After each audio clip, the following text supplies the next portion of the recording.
The streets were quiet until chaos erupted. An elderly black woman, loved by her community, was brutally punched by a racist cop over a simple misunderstanding. She collapsed, unconscious, slipping into a coma as horrified onlookers gasped. The officer, confident he could cover it up, smirked until he heard a name that sent chills down his spine. The woman's son wasn't just anyone. He was a man with power, influence, and a deep thirst for justice. The officer's arrogance turned into sheer panic. What happens when a brutal cop realizes he's just made the worst mistake of his life?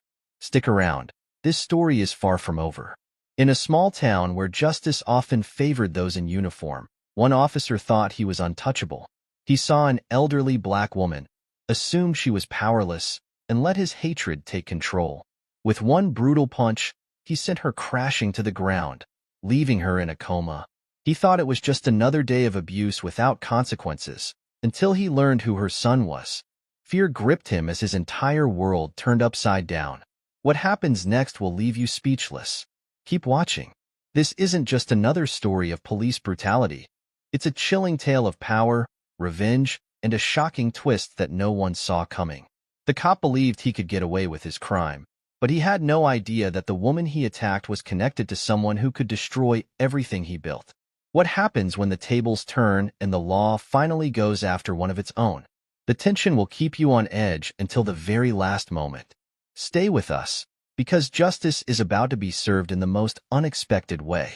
The sun was setting over the quiet neighborhood as Margaret Thompson, a 67-year-old retired schoolteacher, walked home from the local grocery store.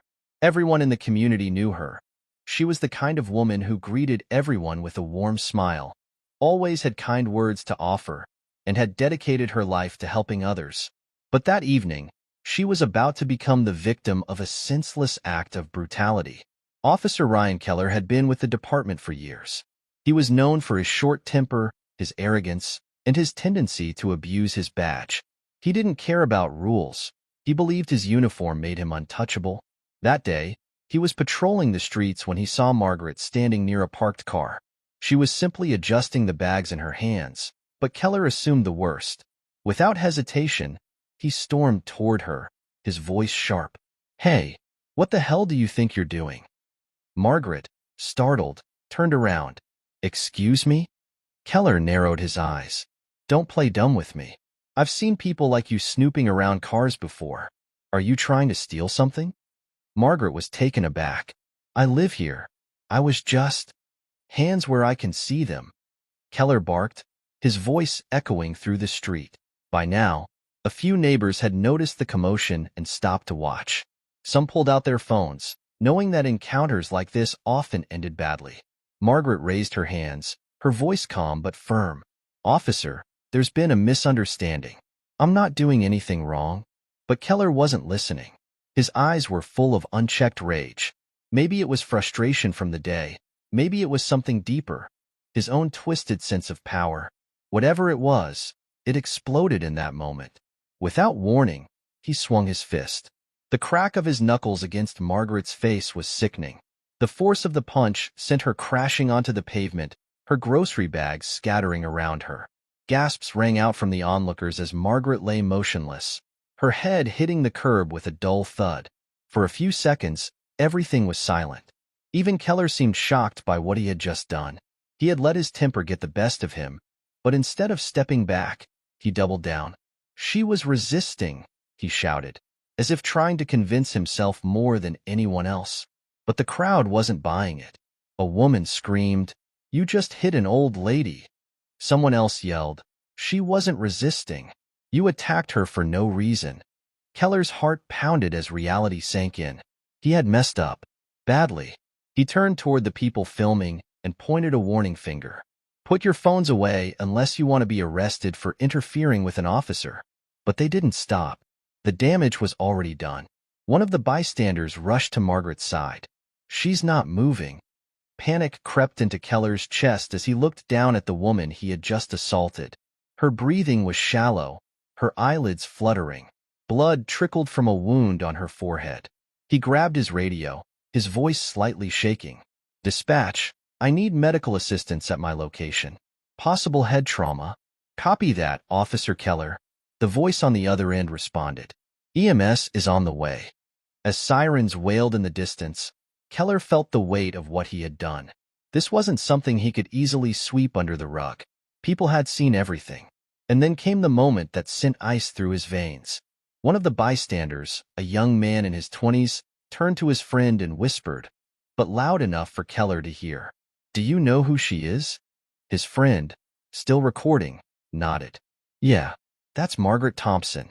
You know who her son is, right?" Keller's stomach dropped. Her son is Daniel Thompson.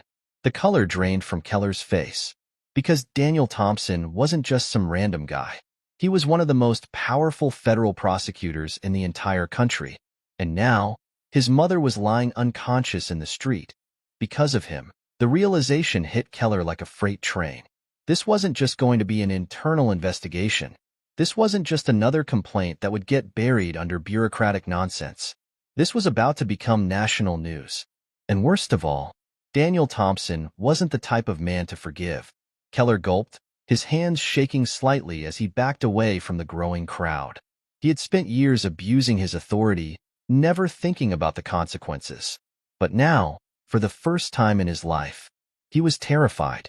The moment Margaret Thompson was loaded into the ambulance, the entire atmosphere shifted. The officers who had arrived on the scene didn't know how to react. Some whispered among themselves, others avoided looking directly at Officer Ryan Keller, whose face was now pale as he realized the gravity of what he had done. The paramedics worked quickly, checking Margaret's pulse, stabilizing her head, and strapping her to the stretcher. One of them, a middle-aged man with years of experience, shook his head as he looked at Keller. "You really messed up, officer," he muttered. Keller clenched his jaw. She was resisting. The paramedic scoffed. "She's a 67-year-old woman. What the hell was she going to do to you?" Keller had no answer. Instead, he turned to his fellow officers for backup, but the usual nods of silent approval weren't there.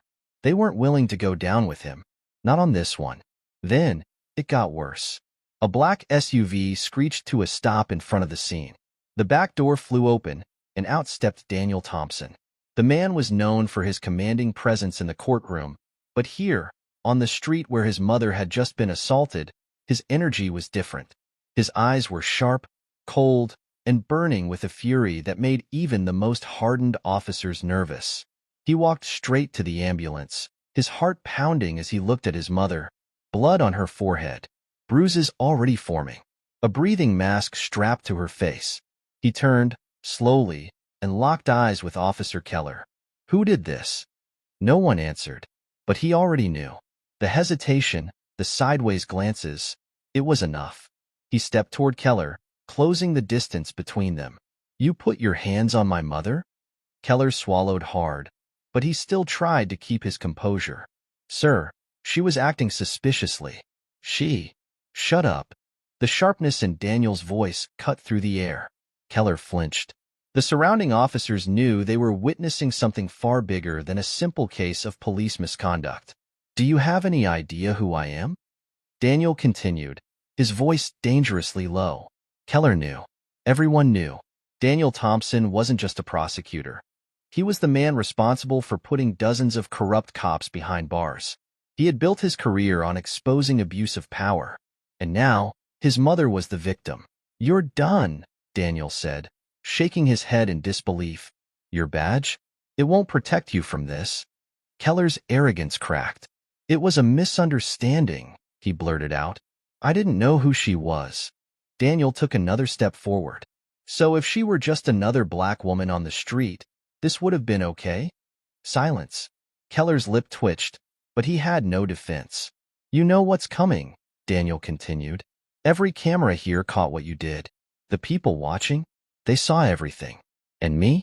I'm going to make sure you never wear that uniform again." Keller's chest tightened. Panic was setting in. Then, the cherry on top, the police chief arrived. Chief Alan Rodriguez stepped out of his car, his face a mask of barely controlled rage. He had already been briefed on what had happened, but seeing Daniel Thompson standing there, staring daggers at one of his officers, made it clear.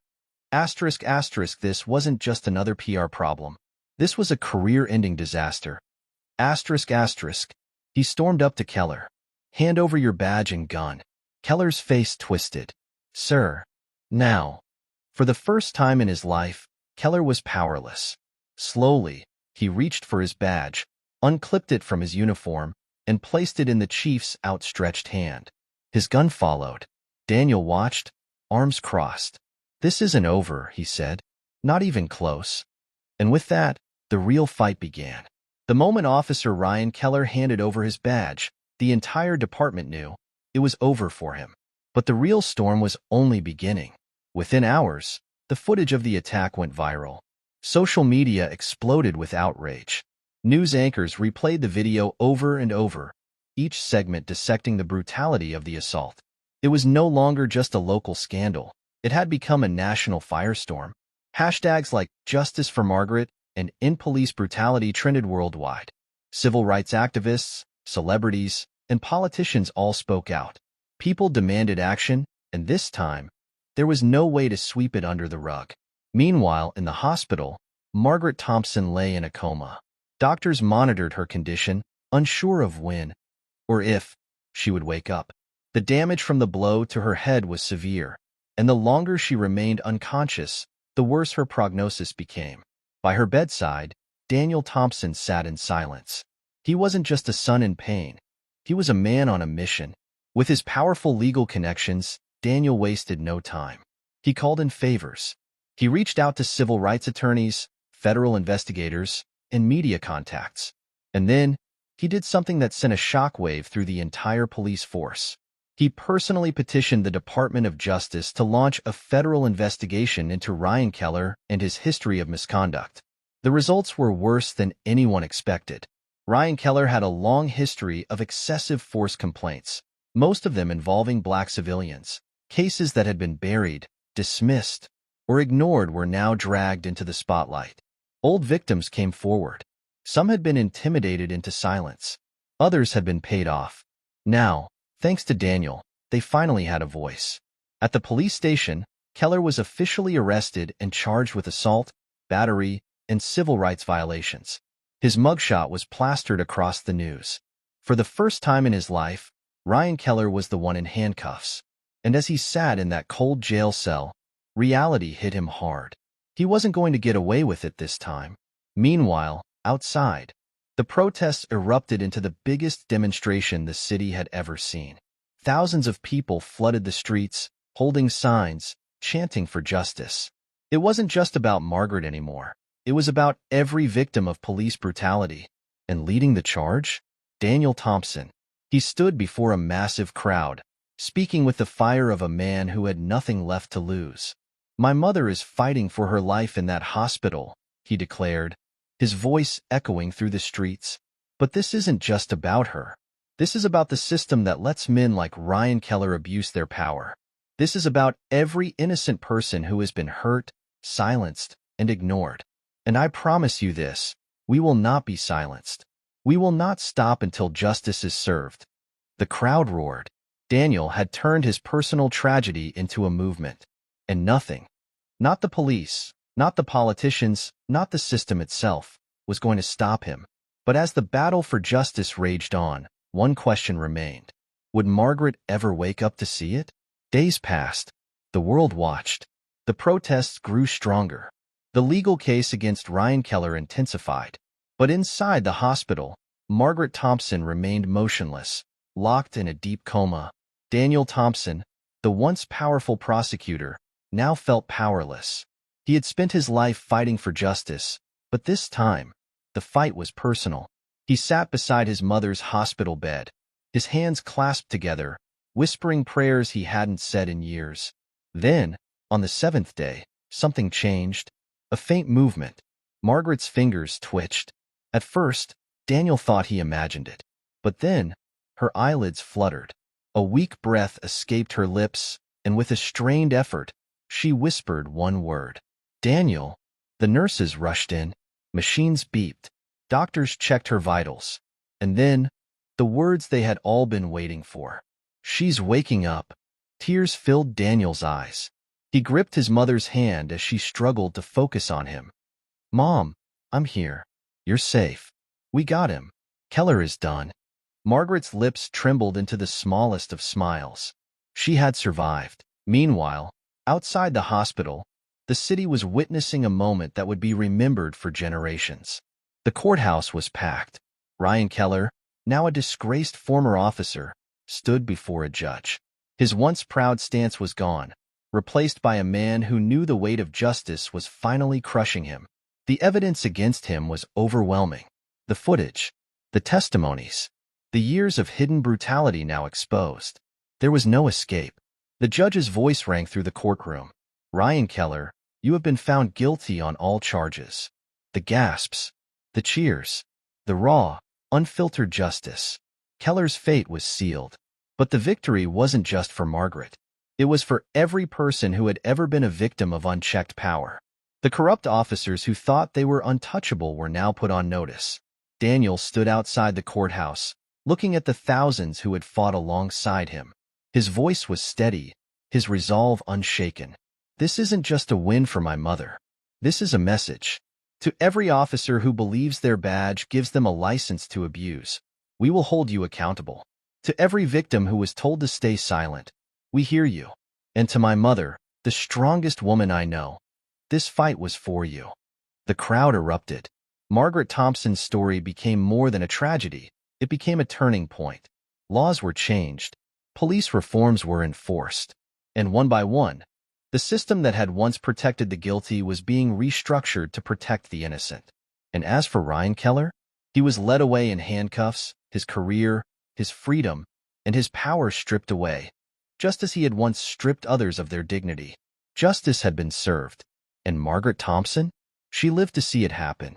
Margaret Thompson's story was more than just a brutal encounter. It was a wake-up call. What started as a horrific act of police brutality turned into a movement for justice, proving that no one is above the law. Ryan Keller thought he could get away with his actions, but he learned the hard way that power and corruption won't shield anyone forever. Thanks to her son's relentless pursuit of justice, Margaret not only survived, she became a symbol of change. If you believe in justice, accountability, and standing up against wrongdoing, make sure to subscribe to Mr. Robert's Story for more powerful stories that need to be told. See you in the next one.